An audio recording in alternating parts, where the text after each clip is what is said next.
রাজ্য বিধানসভার জন্য চতুর্থ দফায় প্রার্থী তালিকা প্রকাশ করল বিজেপি। মঙ্গলবার সকালে প্রকাশিত এই প্রার্থী তালিকায় রয়েছে বেশ চমক। বিশেষ করে চৌরঙ্গীতে সন্তোষ পাঠক ও বাগদা কেন্দ্রে শান্তনু ঠাকুরের স্ত্রী সোমা ঠাকুর। এদিন 13টি কেন্দ্রের প্রার্থী তালিকা ঘোষণা করল বিজেপি। একই সঙ্গে ময়নাগুড়ির বিধানসভা কেন্দ্রের প্রার্থী বদল করা হয়েছে।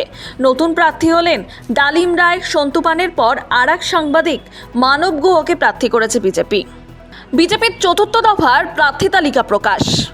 মেমারিতে প্রার্থী হয়েছেন মানব গুহ, গড়বেতায় প্রার্থী হয়েছেন প্রদীপ লোধা, বারাবণীতে প্রার্থী হয়েছেন অরিজিৎ রায়, সীতায়ে প্রার্থী হয়েছেন আশুতোষ বর্মা, ময়নাগুড়িতে প্রার্থী হয়েছেন ডালিম রায়, নাটাগুড়িতে প্রার্থী হয়েছেন গিরিজা শঙ্কর রায়, মগরাহাট পূর্বে প্রার্থী হয়েছেন উত্তম কুমার বণিক, ফলতায় প্রার্থী হয়েছেন দেবাংশু পণ্ডা, বাগদায় প্রার্থী হয়েছেন সোমা ঠাকুর, সোনারপুর উত্তরে প্রার্থী হয়েছেন দেবাশিস ধর, হাওড়া দক্ষিণে প্রার্থী হয়েছেন শ্যামল হাতি, চৌরঙ্গীতে প্রার্থী হয়েছেন সন্তোষ পাঠক, পাঁচলাতে প্রার্থী হয়েছেন রঞ্জন কুমার পাল ও চণ্ডীপুরে প্রার্থী হয়েছেন পীযূষ কান্তি দাস।